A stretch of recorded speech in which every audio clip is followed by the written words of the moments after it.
The Fix is in. The Sports Fix. Portions of the Sports Fix brought to you by GV Art and Design. It's not just a shirt, it's a statement. GVArtwork.com.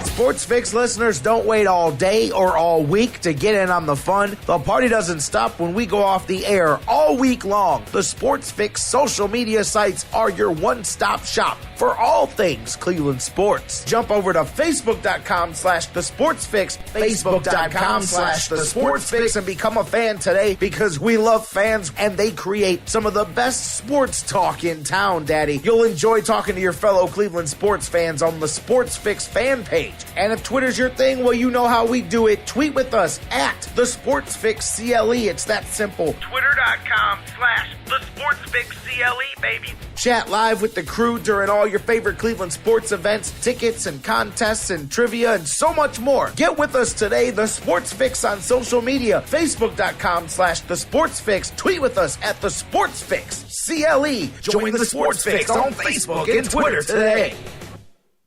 Hey Cleveland, this is Anderson Varejão of the Cleveland Cavaliers. You are listening to the Sports Fix. Live in Ohio, it's time to get your fix. The Sports Fix.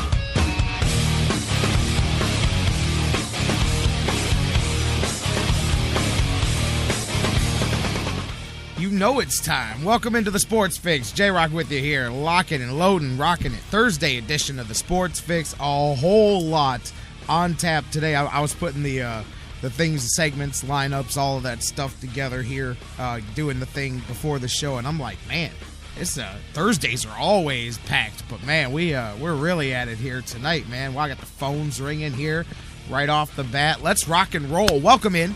Thursday edition of the Sports Fix. I guess before we even get into anything, I'll look ahead for those of you just joining us.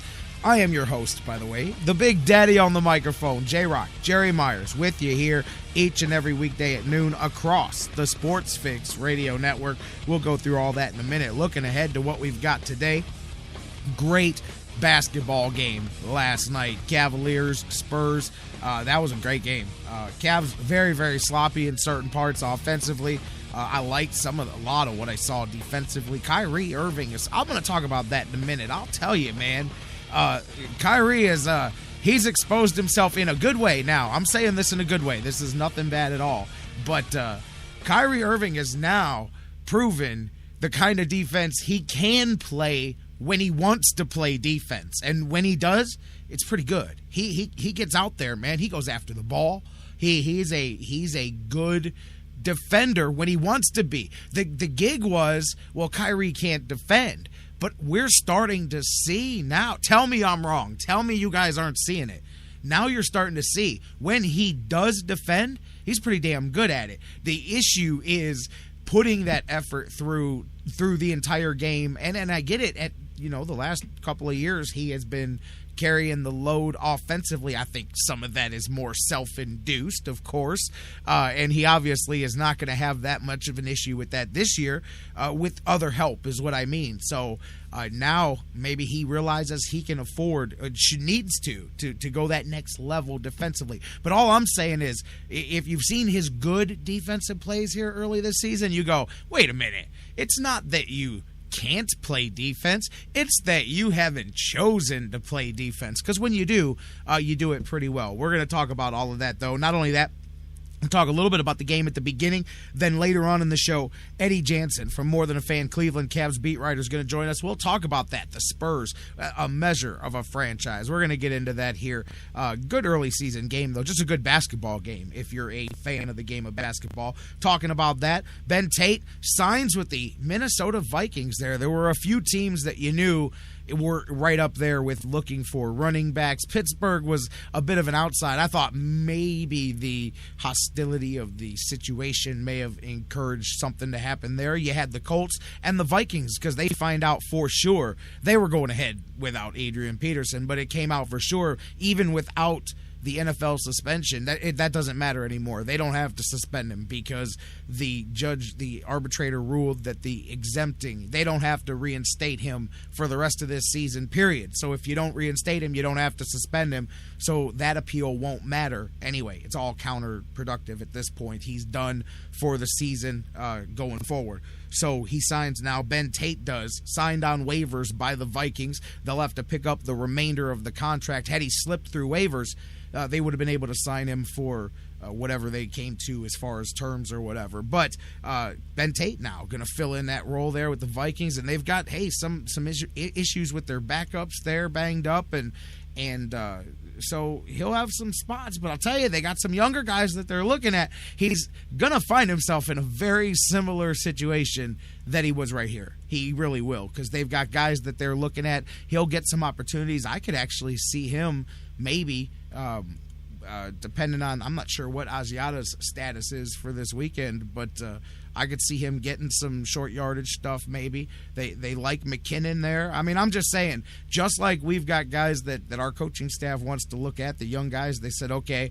we're gonna invest in these guys moving forward. And Mike Pettin talked about that yesterday, knowing what you're going to get with rookies and having them, you're going to have some of that too. But anyways, point is, Ben Tate's going to go through some of that with the rotation going on there. He'll get a little opportunity, but we'll see. Also jumping in this late in the season, there's a reason that trades don't happen that late either.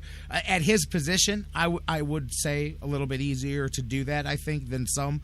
You may run into some trouble with blocking schemes and things like that, although Ben Tate has been around the game a little bit, so I don't expect that to be a huge problem. We're going to talk about all that first segment, actually, just about less than 10 minutes from now. Kendall Lewis, the BSK, will join us. We'll talk about Ben Tate, that Houston game, Josh Gordon back in the fold here, Atlanta, all of that with the BSK. Mike Brandenberry from DidTheTryWinLastNight.com, he's going to be with us here, talk some Indians, and Nick, I'm telling you, the winds are swirling. Mike and I were talking about it this morning.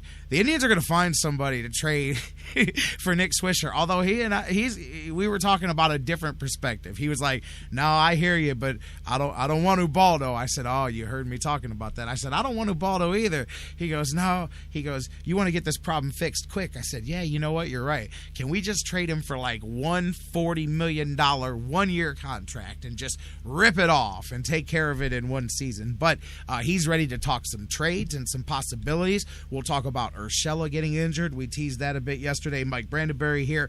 BJ Rudell, Fantasy Football for Winners, all of that, doing what we do on Thursdays. So now, let's rock and roll. Welcome into the Sports Fix. Once again, J-Rock with you here across the Sports Fix Radio Network. Welcome in those of you listening live on TuneIn, TuneIn's radio app worldwide. Many of you listening around the world on Spreaker and Mixler and their respective mobile and digital applications, and all of you listening live right on the website, thesportsfix.net, our home base. Make sure you bookmark it if you're not. As always, shout outs to you guys listening live on delay, which is live to you because it's the first time you heard it. 24 hours a day, all those different time zones around the world on iHeartRadio, the world's largest internet radio provider, on SoundCloud and Stitcher Radio. Those of you that subscribe to us on iTunes and so much more, thank you so much for being with us. And as well on all those different sites. Some of those sites have rankings. You guys keep us all up there with national programming and stuff. Really good, solid showings, you guys, and that just speaks to, I say it all the time,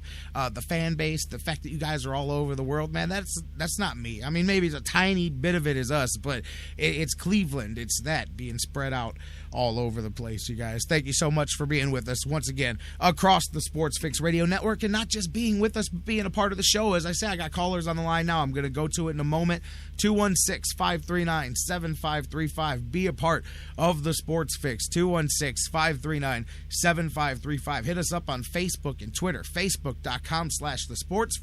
Tweet with us at the Sports Fix CLE. Speaking of around the world, I just realized, man, my man LG, you guys recognize LG from Cleveland Sports 360, calls in quite a bit. Good friend of the show. My man's in Costa Rica, and we haven't heard from him. Haven't heard from him in a while, man. I was just thinking about that, man. I don't know. Where's LG? Where in the world? It's like that old game you played in grade school. Carmen Sandiego. Where in the world is LG? All right, guys. let's get rolling here. Before we do anything else, I want to talk a few before we hit the break about the Cavs, and I'm going to go to the phones. Matter of fact, before I even talk about that game, let's go to the phones. Let's see who's on the hotline right now. Caller, you're first up on the Sports Fix. Before I even say anything else, take it away. Big Daddy, how you doing out there in Cleveland? My man Big Bob, what's up?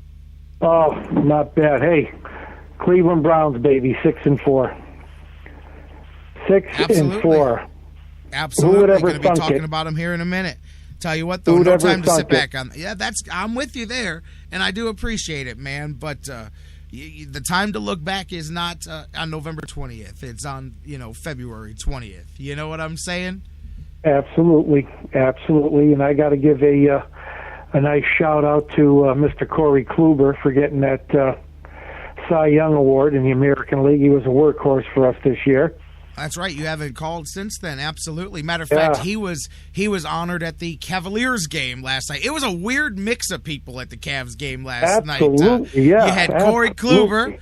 You had Hulk Hogan in the mouth of the South, and Jimmy Hart were there. Matter of fact, my son, it was funny because my son didn't know, and he hears the voice. He goes, "Dad, you hear Hulk Hogan?" I said, "Oh yeah, he's at the game, man." I said, "He's been in town all day." Matter of fact, and I watched that game instead of my Knicks last night. I'll tell you, listen, Cavs still have a lot of work to do. Offensively, they were sloppy, man. They turned the ball over. I think they turned over 18 times. But I did like the defense. I like the effort that they're showing. And I'm telling you, man, the gig is up on Kyrie Irving. He's proven that he can play defense when he wants to. So no more leaning on the excuse that Kyrie doesn't know how to play defense. It's just whether he chooses to put the effort in. Because I'm telling you, when he goes out there and plays, man, he's a pretty good defender when he's willing to throw himself on the floor. And absolutely, go after the ball he is absolutely. No doubt. That's what he should be doing. But there was no accountability for that before. And as I said, it's going to take a while for this whole thing to come together. They're 500 through 10 games. I mean, some people think the sky is falling, but like Greg Popovich said yesterday, he said, "I'm glad we played these guys now instead of at the end of the season because they're going to be a whole lot better by then than they are now." You know what I'm saying? So, but I just thought that was a good basketball game last night. And say what you want, and I am from Cleveland, and I know that LeBron James plays on the Cavaliers, and this is blasphemy to some of you out there, but Tim Duncan's the best player in the NBA. I'm just telling you, that's me. Tim Duncan, to me, is the man, and he shows you in all the little different ways why he is that every time he plays, man. I really do. I think he is the best player in the NBA until he leaves, until he stops doing it. I love Tim Duncan. I really do. Absolutely. I'll tell you what, though. The Spurs teams of the early 60s. They're just fun to watch. They played team basketball. Yes. And they play smart basketball. They're just a great team to watch. An excellent team to watch. I tell people about friends. I got friends that just, some love the Spurs and some don't. And some just think they're boring and they're so basic. And I'm like, yeah, but that's basketball. And I'm with you. I'd prefer that they weren't playing the Cavs, on a night that I get to appreciate how they're playing, but they play great basketball. And as a team, I'll tell you what, perfect example of where the Cavs need to get to and where they are is, if you guys remember in the game, and I want to say it was in the third quarter, but wherever it was in the game, when LeBron came down and he made a great, out of the dribble, a pocket pass to his left to Anderson Varejao, who was cutting to the lane, boom, dunks it. Beautiful play. Cavs get the rebound about 30 or 45 seconds later. They come back down and they go to do the exact same thing, and San Antonio's got it defended right this time, and they jump in the passing lane, they intercept the pass. Little things like that, man, and little things at smart things. The way they closed the quarters. Smart things. Yes, right. The way they closed all the quarters. They beat the Cavs in the last 2 minutes of every quarter, which is what a smart basketball team does. The smart ones play you back and forth for the quarter, and then they just win those last 2 minute stretches at the end, and that's how you win basketball games and change basketball games. And it's just little things that you watch them and go, see, they know where everybody is on the floor. They trust each other defensively, offensively, and they play the game the right way. And you know what, too? I'm going to say this, and I'm just going to be honest. Last night you saw why David Blatt is a rookie in the NBA, even though he's got hundreds and hundreds of professional coaching games under his career. The fact that at the end of the game, they kind of mismanaged the timeouts a bit earlier in the second half and left yourself short